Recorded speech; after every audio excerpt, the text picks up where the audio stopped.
Welcome to the Masterclasses, which, as you know, are part of the bigger Creative Cities Convention, which we're having in Leeds, which is a great privilege. So great to be sat here. It's my home city. Usually I work elsewhere. So, as Graham said, hands up, no question is too daft.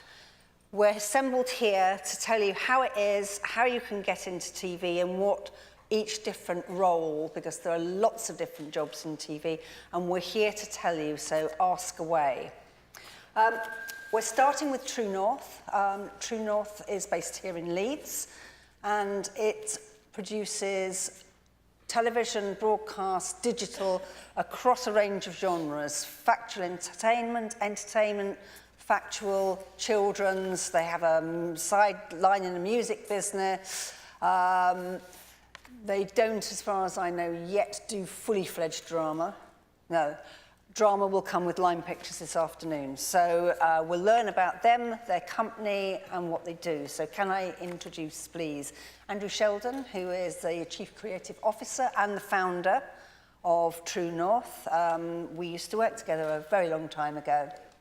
Eleanor White, who's an associate producer in development. So part of her job role is thinking up and developing ideas to sell to broadcasters. On this side, I have Luke Rothery. He is an editor, so he is in post-production side, responsible for editing and post and making things look as seamless and as beautiful as possible. And at the end, probably the most important person here is Carol Mackenzie. She and I also used to work together. She's head of production and facilities. So she sits across the whole company, monitoring budgets and people and how things get done, and she will talk to you about entry level and how you do it in the course of this meeting. So let's kick off with Andrew. You started with 2 people in a back bedroom. Tell me how you did it. I mean, we actually worked with Helen at Yorkshire Television, as it then was, and we were kind of mainstream factual producers making a reasonable kind of like array of work, but not necessarily kind of able to get to the broadcasters and so on. And around 2001, we thought we'd like to try and kind of take advantage of something called the Broadcasting Act, which was just about to happen, which meant that independent production companies got access to the intellectual property in their programs and therefore could actually plan commercially to kind of go forward as companies. So we decided we'd kind of set up a company and did literally that. 2 of us initially, and then very quickly a third person. And we had, a fax machine. What was a fax machine? I don't remember a fax machine. A fax machine, one PC and a sofa, and we sort of took it in turns to go on it. And we went out and tried to get work commissioned, and we did that over a period of the first initial years. We're doing single films, and then we got a first series, and then we thought, well, if we've got a series, we can probably afford to add an edit suite or 2, and we kind of built the company from there. We are now, I think we have across 2 sites in Leeds and Manchester, we have around 150, 160 people work with us.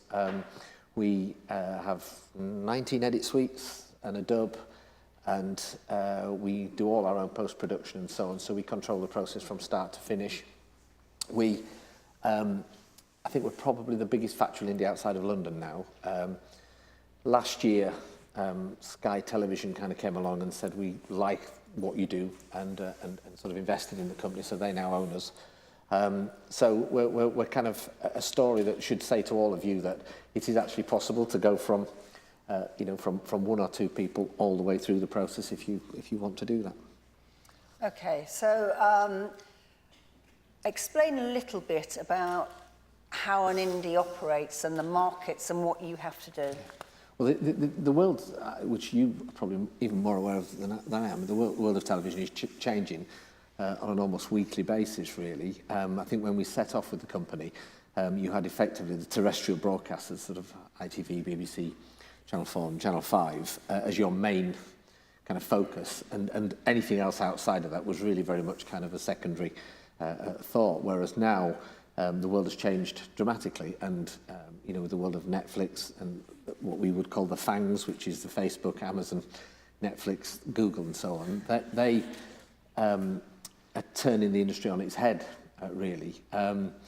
what you've gone from is something that was essentially domestic facing in the UK, so the programs you were making were essentially about your own backyard, and quite quickly television shifting on its head to one where content has to be universal, so it can be shown in different parts of the world. So we do programs from our office in Leeds, where they're cut and edited, which are sold in 160, 170 countries around the world. It's a really weird thing when you see one of your programs come on in Thailand. You kind of go, wow. But it's a very different industry. I think the thing that runs alongside that, which you also need to perhaps understand, is the way that you're consuming that is changing so dramatically as well. You know, if we kind of look at when we started, there was no iPhone, there was no Google, there was no Facebook, there was no WhatsApp. The whole sort of environment in which we're making programs has changed, you know, I think that's both an exciting thing, but it's also a slightly scary one when you're actually engaging it as a business. You know. So the landscape has changed a lot, as you hear, but what hasn't changed is that you have to pitch and win every piece of work you do. Yeah, I mean, as an independent production company, what happens is that we have a relationship with the broadcasters that we work with. Occasionally they will, when we get a very good day, they'll come to us and say, we'd like you to make this without any thought. Most of the time we're going to them and saying, look, we'd like to do this or this, what do you think? And then there's a process of development where you kind of get that idea into a place that everybody's happy with it, which is the thing that Eleanor does. And then you put that program into production, which is the process of going out and actually filming and shooting it. And then you put it into post-production, which is the process of then editing it and delivering it to the broadcaster to transmit. And then the end game of it, again, is that you then give that to a distributor who takes it to markets around the world and makes sure that as well as being shown in the UK, it's shown everywhere else. So what proportion of the ideas you pitch are successful in percentage terms? This makes my ideas sound really rubbish. I don't know. I would think we probably get commissioned probably one idea in 30 or 40, I would guess. I don't know. Okay. It's at that kind of order. I mean, it's... And this is a successful production company, Yeah. because this is the message I think we're going to get across, is that ideas and good ideas are the only currency in this industry. Yeah, I mean, ideas are absolutely critical to the thing. I mean, there are areas where, subject areas, which we will always come back to. So you will always see programmes on TV about the work of the police in one way or another. You will always see hospital and medical programmes on TV. You will always see property programmes on TV. Those things are kind of taken as read, that the schedules, they're the building blocks of the schedules. What's different is when someone comes along and says, do you know what, I'm going to look at a simple thing like Ambulance, which is a series which is on at the moment, where everybody's made an ambulance series at some point where you're following around what the paramedics are doing. What they did very cleverly was kind of say, okay, we're going to show you the decisions that have been taken here just by simple thing of putting a map over the whole thing and saying, over there's a lady who's got a heart attack, but over here there's a fellow who's been stabbed outside a pub. Who do we send the ambulance to? How does it work? And giving people a kind of top-down view of the way that ambulances worked. And that transformed that as a series. 24 hours in police custody, the same thing. Let's provide some focus to it by going into a single space in the world of the police, the custody suite, and let's see how the stories spin off by using that as the kind of focal point for it. And so, you know, you will come across common themes and common content, but the idea of trying to find a way of telling stories that feels fresh and new, that's really at the heart of it. The methodology changes, and some of the clips, we can show you a couple of clips later on this afternoon, you know, the technology will always change. You know, we've gone through a process of going from initially from film, which was literally kind of like pieces of sellotape, for those of you who don't know. It's kind of like with colour picture on them, and cut them and splice them and so on, all the way through tape, which kind of came and went, and various forms of tape. We now deliver everything on file, everything we do is digital. We've seen things like drones come along, which we'll talk about a little bit later. We've seen things like GoPro being invented, which has transformed the angles and the perspectives that you can get on a story. So the sort of methodology of storytelling has changed, and I think that's a really important creative part of the process for you to say, what's a clever way to do this? What's a different way to do it? How do we see it from a different perspective? But underneath it all, you've got to have an instinct for storytelling, because stories don't change. You're still looking at the end of the day saying how we're telling the story. Okay, so we're going to see a clip now, but just very briefly, before we see the clip, just explain what we're watching in one line. Hunting Mr. Big. So we've brought 3 or 4 clips today. This is the first one. This is what we would call a rippermatic. And Eleanor can talk more about this immediately afterwards, but essentially we used to sell ideas on paper. So we do an A4 document that would be a pitch proposal. And as things went on, we started to do more of what we would call a sizzle tape, which would essentially be key characters in the thing. Nowadays, it's very hard to sell an idea without actually having some sense visually and tonally of what you're planning to do, because there are so many people pitching, there's so many ideas around there. So you tend to you'll have a look quite often online, you'll go to YouTube and you'll say, right, I want some... I think Eleanor's going to explain how it's done. Just tell them what they're about to see. So this is an idea called Hunting Mr. Big, which is a proposal that's currently kind of in discussion with a US broadcaster for a series about organised crime, which is using material entirely drawn from the internet. Okay, can we see the clip, please? Sorry, Anna.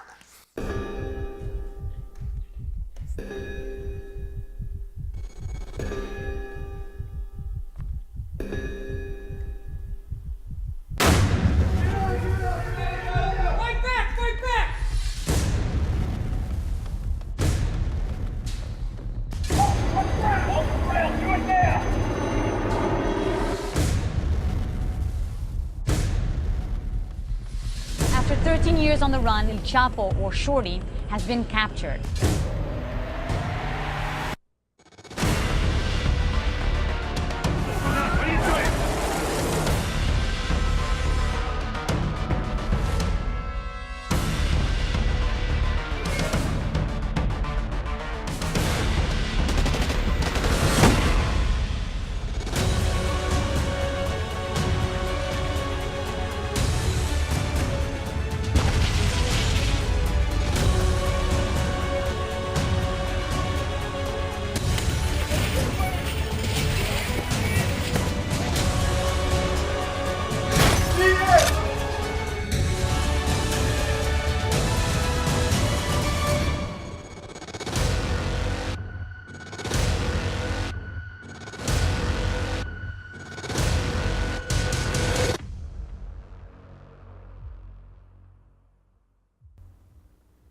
Okay, how many of you would watch that, having seen it? Yeah? Exciting? Okay, so after the initial idea, which came from, I don't know exactly who, but somebody in your production company, you want to set a tone and you want to get broadcasters excited in it, so you asked Eleanor if she could start the process. So Eleanor, tell us about what you did. So essentially, I helped make taster tapes. So with this particular one, I'd be sort of looking on YouTube and pulling really amazing clips. It's quite edgy. And I think something really good about this is it's an American development. So often I'll be sort of particularly searching British clips, but for this I could sort of go a bit crazy and like go find all these amazing edgy clips online. So I'd literally be pulling them off YouTube. It's something that we all do, and it's a really sort of fun process. You tell me a little bit more about it. You had a list of certain types of material, but as much as what you saw, it was the atmosphere you wanted to create. Tell me how you did that. I mean, with all these cases that we make, we're always trying to portray a certain aspect of it, whether it be like the genre or a certain character. With this, I was given sort of a list of like find like live shootings, live arrests, and it's all about that atmosphere and portraying exactly what that series is going to look like. And then after you've gathered the material, do you hand it over to somebody like Luke? Yes, we do. And so you didn't cut this, presumably? You no. didn't, but you would cut something like that? Yeah, and you need that breadth of footage to be able to whittle it down to something, although there's quite a lot of shots in that, to be fair. But because it's not going to end up on the telly, you can use things from YouTube and you can use it from whatever source you fancy, really. And graphics? Yeah, I mean, they often have placeholding text like that just drive it forward. We don't tend to use commentary or things like that in those, and the simpler the better, really, with those. But using a font or just something that gives that atmosphere, gives that feel. Okay, so that's the sort of thing you need to do as an idea to grab a broadcaster's attention? Well, let's start right back at the beginning. So Eleanor's at the beginning of her career, and she's working in development. She is working up ideas, but how did you get into the industry? Funnily enough, I was probably like sat where you guys were about this time last year. I graduated in July, and I graduated in journalism. I was part of a program called the Griffin Lab Scheme, and you should all like write it down and apply for it. It's an amazing scheme. Basically gives you 2 weeks work experience at various production companies, and it's paid, which was vital for me as a student. So I got 2 weeks work experience at True North in my second year, and I just like, I put so much effort into those 2 weeks, and I met loads of people, and I made sure I was making all the tea and making sure I was just doing my absolute best and bringing in ideas. And then I went back and did my final year at uni, and I got a call from True North saying, do you want to come and work in development? And I said, yes. And tell us a little bit more about what that job entails, apart from sourcing clip material, because that's just one little snippet. So the job, you have to know everything that's going on TV. You have to know things that have been on in the past, what's going to be on in the future, all the sort of new green lights, all of the new commissions.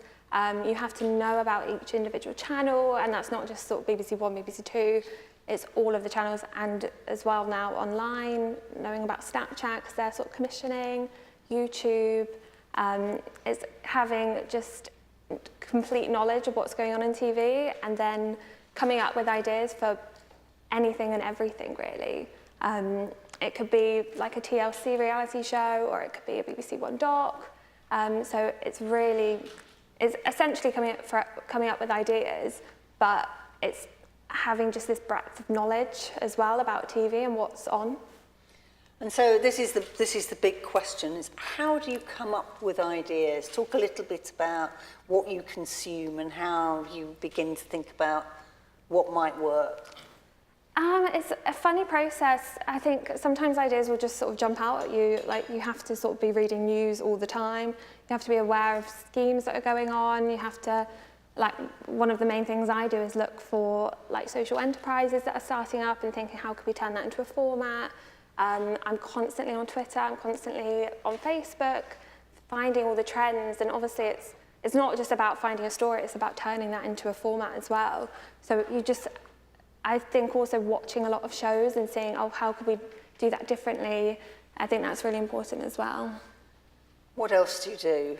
Read newspapers? Read newspapers all the time. We always have newspapers in the office, but constantly look at, like, I'll probably spend the first hour in the morning just looking at newspapers, and obviously other development teams around the country are going to be looking at the same newspapers as you, so you've really got to sort of figure out, like, how could I do this differently? How could this work? And sort of knowing where it would fit into the TV spectrum as well. And then when that idea starts to move along and you're looking to further your research, tell us a little bit about that. So the next step, say I found like an amazing scheme, it would be contacting that scheme or contacting the founder or the owner. A huge part of the job is access, so it's contacting people. That is huge. You have to be able to talk to people on the phone, and I know that that's something that scares a lot of people, but it's such a huge part of the job. You have to be able to persuade people. You have to be able to pick up the phone and say, hey, I'm calling from this production company, and you have to build that trust and that rapport with that person. So the next step in the idea process is getting that access and securing those contacts. And do you find it scary? I think I did. Did you find it scary? I think I did. I think it's quite intimidating to sort of call someone and say, hey, like out of the blue, building that relationship. But I've got like strategies now, and I bullet point things that I'm going to say, and I make sure I know that company, or that if it's like an NHS service, I make sure I know it inside out, and I've read all the latest stories about them, just so I can go into that conversation prepared. So I was scared at first, but you get more confident over the time. Just a reminder, we've got 2 microphones here. If you want to ask, I'd like you to ask questions as we go, because we've got a lot to fit in. So if anybody's got any questions about what Eleanor is saying, or they want to ask her a bit more about the job, or a bit more about ideas, just stick your hands up and we'll come to you, okay?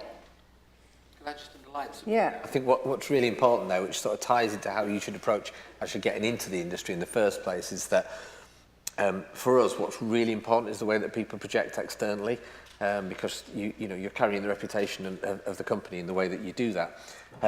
So picking up the phone and speaking properly to people, building trust with people, taking those relationships seriously and not in a kind of like, kind of glib way is a really, really important part of our job. And that plays into, very importantly, really plays into the way that you come into our office when you first come in. So one of the things you can do when you try to kind of get going is come and do work experience. And all the time, really, that work experience might feel to you like, oh, all they're doing is asking me to make the tea or something. But actually, the reality of it is what we're doing there is that's a shop window for you. And we know that if you project yourselves at us in a really positive way in that experience, we then have trust in you to project us out to the rest of the world. And that's a really big part of what we do. So, when you come in, if you do get work experience and an opportunity to come and work in a production company, just bear that in mind in the way that, the way that you dress when you go in for your interview does make a difference. You might not have to dress like that ever again, but the day that you come in and look nice and make an effort, know what we do. Know what television programmes you like or dislike. It doesn't really matter what you think about it, as long as you've got an opinion. Be interested in TV. Make sure your CV's punctuated properly. Spell television properly. That's really important now. You'd be amazed how many people don't, but it's a really important thing. Because if you're interested in us, then we think, yeah, this person's interested in that world, and we'll give them a chance. Okay, so we've had the idea, we've done all the research. Eleanor and a whole other band of people have done that research, they've worked it out, and we're ready to go into production, which is where Carol comes in, because Carol will take an oversight of all the really important things like budget and schedules and how you're actually going to operate on location. So we'd like to show another clip first, and then we'll talk to it. But this is a clip from a More 4 series, which later showed on Channel 4, called The Lakes and Dales. I'd like you to watch it really, really carefully, because I'm going to ask you how you think it was filmed when we finish seeing it. So let's play the clip, please. It's all right, darling.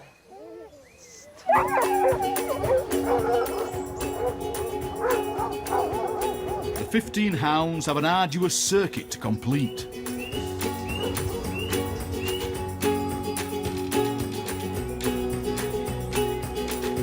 While nervy Jill quickly tucks herself into the pack, early favourite Jenny takes up a watching brief at the rear.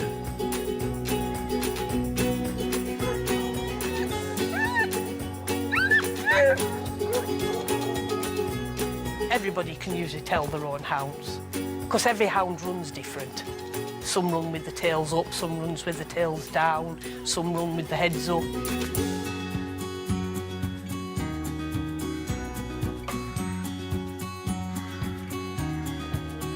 Oh, Jenny nearly got stuck there. But, true to form, Jenny kicks on. It's Jenny, Rue, Minora, Bessie. While the maverick Jill Shout out to Jill. decides to take the scenic route. Jill had got lost in brackens, I feel.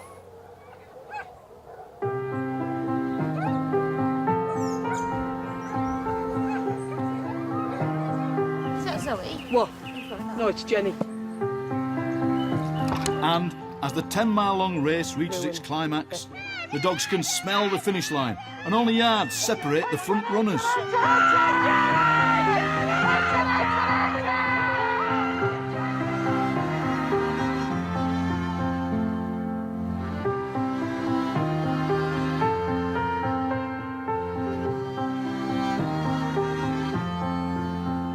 Good luck! And with just a little vocal encouragement from Denise, Jenny romps home first, while the maverick Jill is still somewhere out on the course. Have we seen Jill yet? Okay, so how many cameras do you think they had on that shoot? Probably about 3. 3, okay, any advance on 3? Yeah, 5. You're going to say 2? Okay. Take it away, Carol. To be honest, I'm not actually quite sure how many GoPros we used on that, but I think in total there's probably about 10 cameras. So not all of them with a cameraman. Obviously the bit at the beginning and the end of the race were manned cameras. We had a drone which made all of that possible, and then lots of GoPros set up where we knew the dogs were likely to cross the hedge or the road or whatever. Does everybody know what GoPros are? Yes? Yeah, you probably Because all got one. So if you don't know if there's anything you don't understand about what we're saying, stick your hand up and just explain that a bit more. Yeah. I think the difference now is you can get such good quality from things like the GoPro, so it doesn't look out of place when you're putting it alongside broadcast cameras the cameramen would be using. We, for this particular series, because we knew we were going to be doing trying to get a lot of beautiful scenery, we had our broadcast camera, but we invested in a big lens so that we could get those sort of scenery shots. But we also make an awful lot of use of drones for now, and you'll notice on all productions now, you'll think we would never have got that shot 5 years ago even. But they're in a lot of programs. So we've invested in our own drone and have our own drone operator.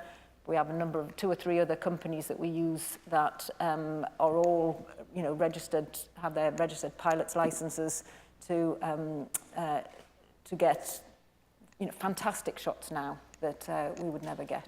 But this program, this series, is based around one shooting team of a DV director and an AP on location, and that's all we generally have, other than some bigger shoot, the odd big shoot like this where we've got multiple cameras on a particular day.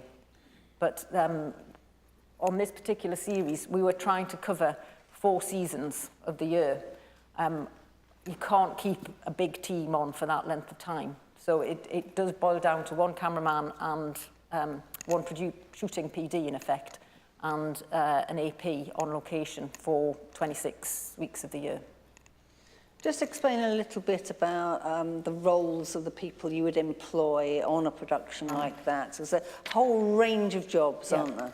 So it's an 8-part series, sorry, 10-part series now, and we have a series producer who obviously has the role of approving the contributors that we use, the stories that we put in, and picks up right at the end of the edit to polish the program in the edit. We then have a story producer who's based in the office, and a story producer and an AP and sometimes a researcher as well. And they are there to find the stories, to make the contacts, to provide the notes for the shooting team. So it's a constant churn. They're trying to fill every day of the week virtually for the cameraman to film. And then we have one shooting team that have been out on the current series that we're filming from August last year till May. So that's their shooting for the whole period to try and get missed summer virtually, but a bit of summer, autumn, winter and spring. And then to go with that, we will have a researcher who will do fact-checking. So when we get to the stage where we've got scripts, at the end of the process, it's somebody's job to go through and check that, if we're talking about the National Trust has so many properties in Cumbria, that's correct. And it's you have to make sure that every single fact that's in that programme is correct. In terms of the editing on this, we have 3 edits running 2 or 3 edits running, so that's an editor and an edit producer in each edit suite. We've got edit assistants who's responsible for ingesting the material and then doing the file delivery at the end. We may have runners on location for some of the bigger setups. And we also tend to have a sort of a specialist cameraman who will go out for a certain number of days and cover and get the really, really beautiful GVs that just boost the rest of the filming. There's also a production manager, there's a production coordinator whose job is to make sure that all the logistics are sorted before the filming starts. They're doing the risk assessments, they're booking the crews on a daily basis, any extra crews on a daily basis. They're looking at the equipment that we've got. They're booking hotels and accommodation and travel. We're checking what the weather is for that week. And on this particular program, we had a lot of cancellations. It was raining, so the drone couldn't get up, or it was snowing, a lot of snow this year.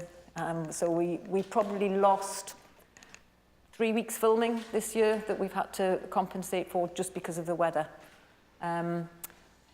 The team that are in the office, the producer, the AP, the researcher, they're constantly on the phone to the contributors. They're checking up on them every week, saying, what have you got coming up? What job are you doing this week? Is it lambing? Is it going to market? Or there's all sorts of things that we just need to keep a diary of, a constant diary to say what's the next bit of the story going to be. But that's actually quite a small team for something like this. I mean, some of our other productions, we've got a production team at the moment, A New Life in the Sun, which goes out on Channel 4. It's 35 episodes. We've got 8 teams out in France and Spain for the whole of the summer. They have, they're all self-shooters. The researchers are shooting, even the researchers, the APs, the producers, they're all shooting. They have production officers. We have houses across there that they live in for the summer. It takes a minimum of 10 edit suites to get through so that we can transmit in January. So that's very different to, we don't have the weather problems on that one generally, but that's very different to something like this where we're trying to cover the whole year. Got a question here? Yeah. I'd just like to know, what's an AP? An assistant producer. Right, okay, So it's kind of halfway between a researcher and a producer, so they've got more responsibility than the researchers have. Is there just one of them, or is there multiple APs? It depends on what the programme is. On this, there was one AP who was in the office, and there was one AP out on location. On A New Life in the Sun, there's probably about 6 or 7 of them. Right, okay. Just depends. Thank you. Any more questions whilst we're at it? Yes, one here, please. Just, can you wait till the mic comes to you? Thank you. How do you decide who to pitch to for each particular idea that you have? And if that doesn't happen, do you then go elsewhere and pitch? I think what used to happen is that the idea was the first thing in the process where you thought, right, okay, the idea is great, let's just try it on them, and if they don't want it, we'll take it there, we'll take it there. What's happened is that you've got because you've got so many channels now, and they're all searching for their own kind of nuanced part of the schedule, and so what might work for BBC Three wouldn't work for More 4, for example. So you quite often you'll have an idea, and while you're thinking around that idea, you'll think this is an idea that will work for X or Y. You might then take that idea and say, well, okay, to make that work for ITV, what do we need to do to it? But you're constantly conscious of what the channels are, because the channels themselves are trying to give themselves points of difference all the time, so that they're attracting a very specific audience, a much more specific audience than they used to. You know, ITV, when Ellen and I worked together, ITV would regularly get audiences of £10 million 10 million people for factual programmes. And nowadays, they're really happy if they get 2.5. And so the audiences have sort of collapsed in terms of volume. And what that means is the channels now go for a quite specific audience. So More 4, for example, we know that More 4 audiences tend to be slightly older, middle class. They've got a bit of money to spend, which the advertisers love, even though the numbers aren't there in quite the same as they are on the main channel 4. We know that they like the nice things in life, that they go to the channel because they want to feel good about the world, not because they want to feel challenged by it. So there's a quite prescriptive idea of who's watching those channels. Similarly, we make shows for, we do Teen Mom for MTV, and the really scary thing about MTV, particularly if you're my age, is that they don't count anybody above the age of 25. They don't even put them in the ratings because they're not interested in that demographic. They're only interested in 1634s and mainly 1625s. So their audience is very much, well, we don't really care if you don't like it because you're not intended to like it. We want to attract those people. So that's what they do. I just want to say one other thing about that actual particular clip, which I think is interesting for all of you to try and kind of take on board when you're out there making films. There used to be quite a rigorous sort of set of rules of television that you would have that were drama had them particularly, but also factual television that meant that you had a sense of when does a cut work, when does a mix work, when can you do certain things when you're editing to create a certain effect. And as time's gone on and kind of technology's changed, those rules have kind of gone out of the window. Now, some of the basic ones still hold absolutely true. But if you look at that clip, and certainly if you look at the Hunting Mr. Big sizzle, what you've effectively doing there is you're trying to take things that are cinematic and drop them into factual programs. Now, that budget is a relatively low budget. That costs about 80,000 an hour, is it? I think about £80,000 an hour to make that, which is a relatively low budget for a television program that's on one of the main channels. But what you're doing by using the drone and the GoPros and the better lenses on the bigger camera, you're giving it a cinematic feel and you're making it feel sort of bigger than it ever could have done 5 or 10 or 15 years ago. And I think that's really important for you because quite a lot of the time you're making shows with relatively inexpensive kit and you're doing it in quite a kind of freewheeling way, but it doesn't mean you should lack ambition in terms of what you're doing. You can achieve really brilliant results nowadays with the technology that's at your fingertips, and you can be cinematic. And you can drag techniques that you see in movies and in drama, and you can drag them across the factual programs in your own backyard, really. Since I've got the mic, can I ask a question? I graduate this year, and I'm just curious, if you're an emergent filmmaker and you have some access, and some provisional access, you have it, what you think is a good story, you've got characters, how open are you to approaches from independent filmmakers to yourselves about helping develop ideas? Ask Carol that. Oh, we do get a lot of ideas that are emailed in, to be honest, and they will all get looked at by the development team.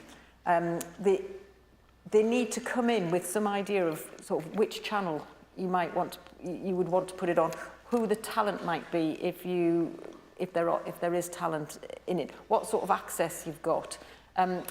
There's no if it's a story that we think a broadcaster would be interested in, we'd very much sort of welcome you to come in and discuss it. It's your intellectual property, it's not ours, but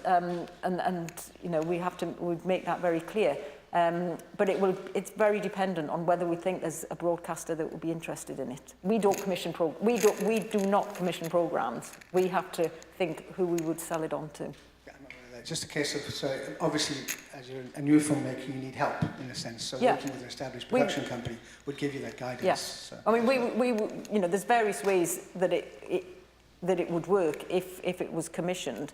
And whether or not you would work on it, or whether you would get a fee, or there's different ways of approaching it. And quite often, if you go to a broadcaster with your idea directly, and you can find the names of the people that are kind of relevant to your particular subject area, quite often they will then say, "Well, do you mind working with a production company?" Because the things that sit alongside your very great idea in the middle are things like the health and safety, managing the budget, kind of data protect. There's all sorts of stuff that sits that you may not necessarily have the infrastructure to sit around you. So working with a company is a good idea in some respects. I think it's really important that you're conscious that the value in the idea is yours. We try really hard to be really ethical with people about it. Other companies might be slightly less scrupulous about it. There are some people who I think that, you've got to be very careful that you protect your idea. Because, there are very good cases where people have come up with an idea and they've gone, yeah, that's fantastic, great. Here's a week's wages, and then all of a sudden that sells around the world and earns thousands of pounds, and you've lost your intellectual property. But it is worth thinking that more than one person can come up with the same idea. There are only so many ideas. So if you see it on the television, 6 months down the line, it could be somebody else's idea, but it feels very similar to the one that you've come up with. Thank you. Okay. Thanks. Any more questions before we move on? Yep. Wait till the mic comes. What do you look for when you receive work experience applications? We obviously get a lot of applications for work experience, and we try as much as possible to have 2 or 3 placements in every week of the year. But we're not necessarily looking for people that have got media or TV degrees. We're looking for people who've got outside interests, so they might have travelled, they might run theatre groups. A lot of it's to do with what you've done on top of your studies. We want it to be well written. I hate getting anything that's in text speak, so if things come to me without capital letters, full stops, they probably aren't going to get very far. I don't need people to have a huge long list of credits or work experience that they've had. I just need somebody that can presents a good CV and shows they've got an interest in other things as well. So, okay, so we can take this immediately on because Luke, you came into the company via work experience. Yeah, talk about how you began and what the process was. And so I did a art degree at Leeds College of Art, so slightly different maybe to you guys. Wasn't in media, wasn't sort of potentially looking for a career in television. I was just interested in editing and filmmaking and music videos and things like that. And finished uni, trying to work out what I was going to do, and fired off quite a few emails to lots of different production companies. Knew I kind of wanted to work around this kind of area. And it was luck, really, that Glyn, who was one of the founding members, replied, and this was when the company was a lot smaller, though. So it was quite good luck, really, that I got in, and I got a 2-week placement there. And come back to the tea thing. It's a huge thing, that the ability to just have a conversation with someone through something like that. And I sort of really put myself about making myself known to people, trying to walk that path between being annoying and just getting to know people. And luckily in that time, they got a commission from Channel 5 for, I think it was Animal Rescue Squad, which was an animal programme for Channel 5, and they needed more people, and I got taken on off the back of it, really. So.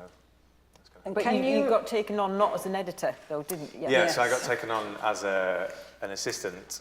I don't even think I was an assistant. I might have been a researcher first, really, or a camera op. And then over the years, I did probably 4 or 5 years as an assistant, helping the editors, doing very basic cuts for them, and just basically helping with exports and anything that they needed. And then sort of over the years, you gain the trust of some of the series producers that are there, and they let you cut a little bit more, or in an evening you take a sequence that an editor has worked on and you might go and cut it yourself. You have to push at a different level. You can't just go in, work your shift and go home. You need to be pushing it further, doing things in an evening, going that extra mile, because otherwise you'll just float through the middle and never really get noticed. You need to make yourself heard, really. And then I got opportunities to cut things that and to cut on series that were quite long-running series. So it wasn't like I got given a documentary first. These were smaller, bigger series, but smaller chunks that I was allowed to cut. And then I went freelance after about, it will have been 5 or 6 years from turning up there to going to turning freelance editor. Let's look at something that Luke, who is now full editor, cut, and then we'll talk about it. Can we see last leg, please?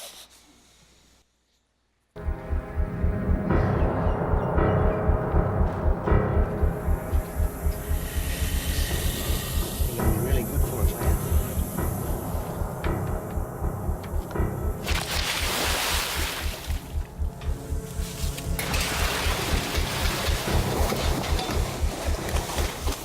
There is no way you're going going to put a finger in this one's eyes.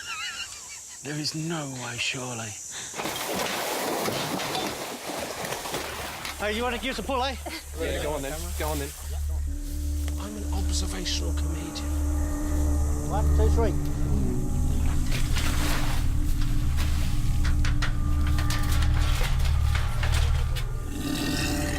Oh my God. Okay, now. This is. Oh my God. Okay, jam him now. Yep. Keep pressure on that. Yep, got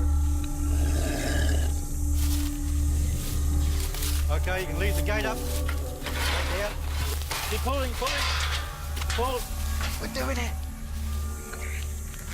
You can come down close and look now if you want to. I mean, it's a lovely offer, Tom. I like to get it in the wider context of nature. Oh, I just have to sex it now. Oh my God. Lick it. That's the same one. I used the pinky last time. So you feel like a bit of a stim? Oh, hello. Is this happening? Am I having a lucid dream? Yeah, that's definitely a bloke. Yeah, right. You know that one? Now I realise what I wasn't finding last time. Okay, come on. Okay. Just watch that rope there. Okay, if you want to get photos, touch him. No, touch him. Oh, you got to touch this one. I haven't got to do anything. Honestly, this is probably the only chance in your life. This is probably the only chance in my life, and I live here, that I'm going to get to touch a 3.5 metre prop. But that sounds like it's an opportunity that I've been waiting for. Holding hands with a crocodile. Fucking hell. I don't like it.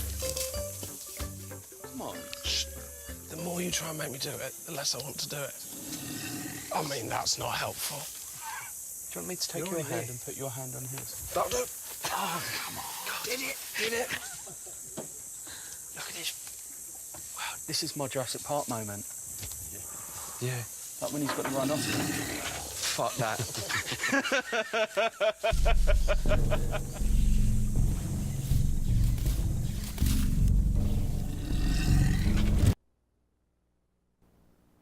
No animals were hurt during the making of this production. Tell us a little bit about that, what you wanted to achieve and how you achieved it. So that was a slightly strange one, and it was a co-production with another production company called Open Mic, who they make their live TV show. So it was a case where I think when the channel came to us and said, you make documentaries, these guys don't, can you pair together and try and make this trip across Australia? So it was a strange one where we had a sort of a director in the middle of it, and guys coming from a comedy background, us coming from a docs background, trying to meet in the middle.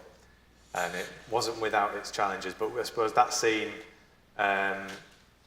is difficult because the temptation as an editor is to try and be really funky with your edits and try and make the editing scene, which is actually the opposite effect. You're trying to let the talent shine and let their comedy sort of just happen seamlessly. So I suppose musically it was only just, the music was just propping up the ridiculousness of it, and it was almost hammer horror sort of watching it back there, that and they can just sprinkle their comedy on top of it, really. How many cameras were you dealing with? So that was a 2-camera shoot, so 2 camera people that would sync together, but there was also this authored element, so the director wanted them to take a video camera around with them all the time, and that's where a lot of those little snippets came from, where they're off in a corner trying to convince Josh to touch it.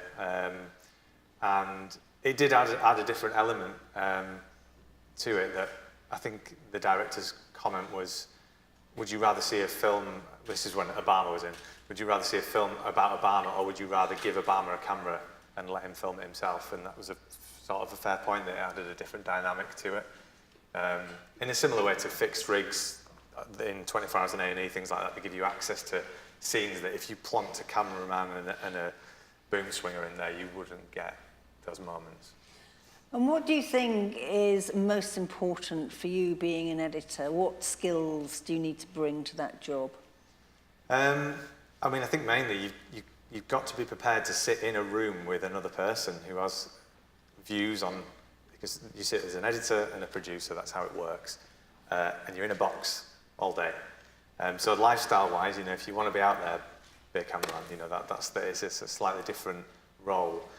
But you just have to be able to get on with that person. You have to be able to respect that they have views on that may differ to yours, and you have to try and meet in the middle.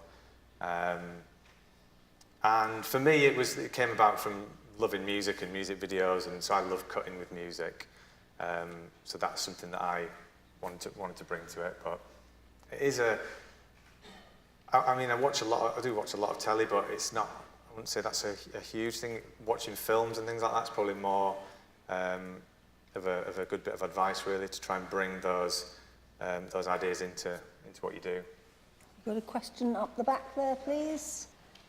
When you were filming the alligator, or crocodile, whatever it was, did you have to use certain camera shots and camera angles in case it tried to snap and stuff like that? Well, I was sat in my room at the time. I wasn't on location. Were you there on that? Yeah. So, I mean, the safety elements, I'm sure. The thing we were trying to do, though, was we wanted to give us, with those programmes generally, we were trying to marry several things, really. One is that The Last Leg generally is a studio-based comedy show, which you will all know on a Friday evening. And that works really by script writers sitting and writing gags for the guys to do, and then they go on stage and they have an audience and everybody laughs at it, then they come away. So really the whole thing is driven by the gags. What Channel 4 wanted to do was to take that and take it outside, which means you no longer have an audience and that the gags can't be scripted in quite the same way. And they wanted a sense of spectacle to it as well, a sense that you know, you were on kind of like, if you imagine some of the sensibilities of some of the Top Gear shows or something like that.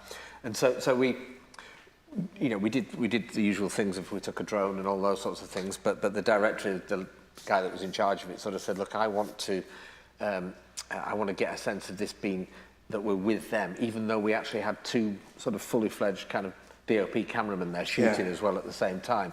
So they were being directed to shoot in quite a loose way. You could have shot that stuff really formally with kind of very, you know, with a wide shot and a very specific focus. We could have used a tripod for that. We could have used all sorts of things, but we deliberately didn't in order to give it that kind of sense that it was sort of running along.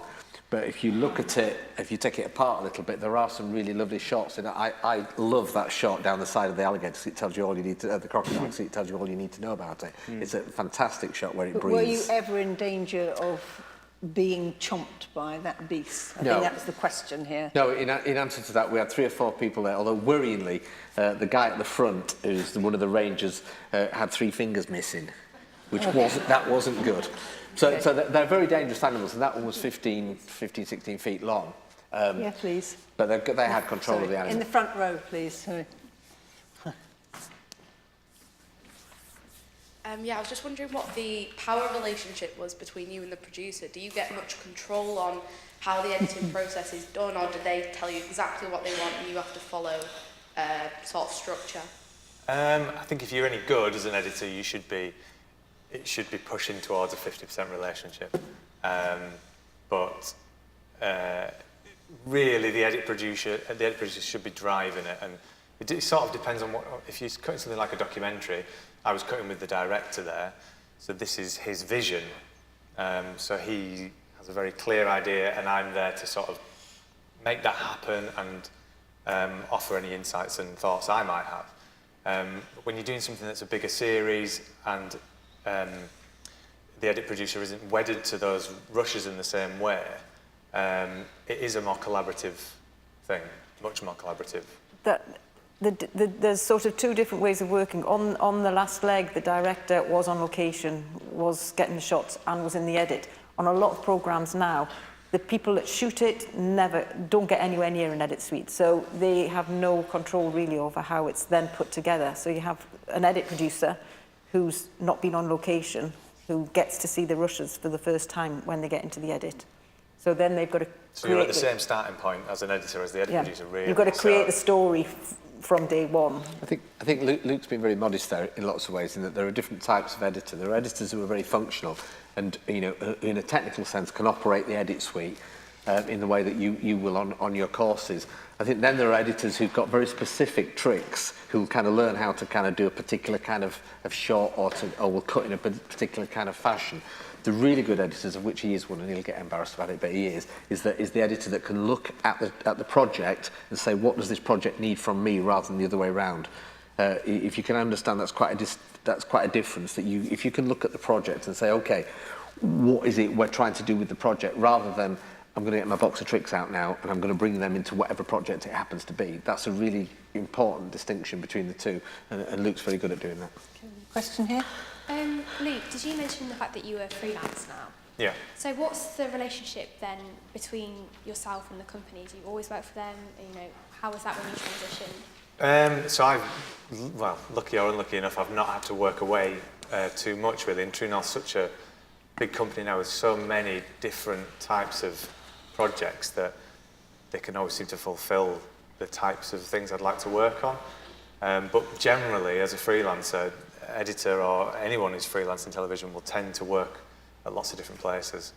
I've had to go to London a couple of times, and I actually cut this in London, strangely, but it's people do often go over to Manchester and things, so you do need to be prepared to move around a little bit and work away somewhere for six weeks, something like that, and because that's generally how it works. Question up the back there. What's your process for hiring camera ops and production people in general? Just like, do you do it on a freelance basis, or is it like you hire people specifically for jobs? Within the company, Andrew said that, you know, we've generally got about 150, 160 people in any 1 week. 15 of them are on staff, and everybody else is fixed-term contract. So they're brought in for however long the production lasts, basically. And then they might roll into another production, but the industry itself it's very much a freelance market. There are far fewer opportunities to be on staff. Even at the BBC and ITV and the big companies, it's much more of a freelance market than it ever used to be. I'm very unusual. I started television and stayed within ITV for 27 years on a staff contract, and left on the Friday and joined True North on a staff contract the following Monday. But that just doesn't happen, and generally what will happen is, if you're starting out, you might get a very short-term contract. If you prove yourself, that might get extended, or it might mean that you've just got one credit that goes on your CV, and that's there for whoever else, the next person that you work for can use that. People rely a lot on references from their previous contract. So I'm constantly being asked, how did so-and-so do when they came to you? So, if you've done well, then it'll pass on into to the next job that you get. So, there's various ways of getting yourself out there. I used to just rely, when we were much smaller, on people sending me CVs.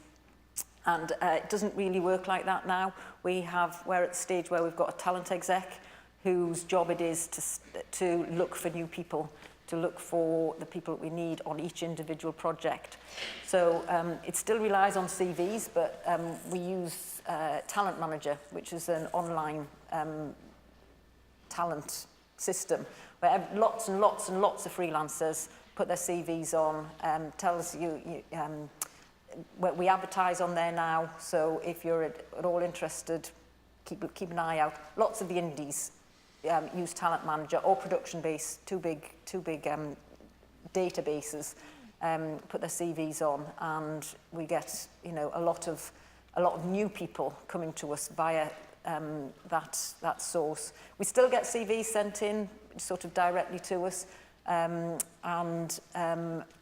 there's still an element of, oh, so-and-so worked on Made in Chelsea, so they'd be good for our teen mom. You do tend to look at which production teams worked on something similar, and perhaps then go out and try and find what they're working on now, what their availability is. Sorry. Yep. How do you come to a decision of like what type of presenter you use for a particular show? So, for example, with the comedians that you used, what talents of theirs like sprung to mind, and why were they used?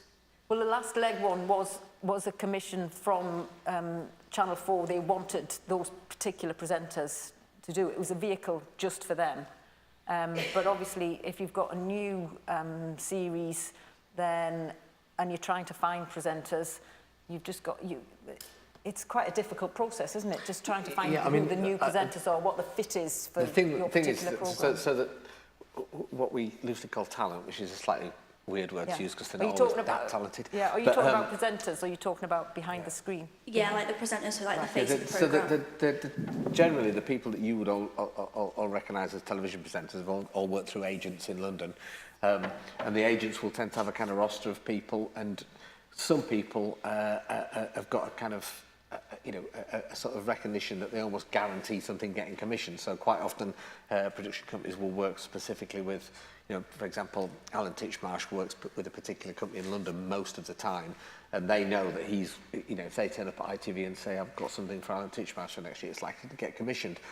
The other way around is we do a thing called Walks with My Dog for More 4, and that's about finding presenters that have got dogs who are interested and engaging and can take the viewers somewhere that they might want to go. And so there's a kind of mixed kind of approach to it, really. It's not as straightforward as just saying, I think where you see somebody who you really like and you think they're great, you sometimes do try and find a particular vehicle for them. It depends whether the ideas come first or they come first. I'm going to take one last question because unfortunately we're running out of time before I round up. So we've got a question there, please. If your question could be brief, and then whoever answers it, brief. In terms of full-time employment, are there any opportunities in entry-level positions to be on staff at production companies like True North? Well, I mean, we don't do staff positions at entry level, but what we do is we're very conscious of particularly kind of diversity and social mobility, I think, and we try very hard. I think we recognise that certainly the first 6 or 9 months after you leave university are quite critical. I think you bear some responsibility as individuals to kind of have a plan for that time. Because I think what happens with a lot of people is they'll have a job at Peace Hut during the last year of uni, and they won't be able to leave that job because they've got to pay their rent and so on. So you can't then commit the time and effort to getting going.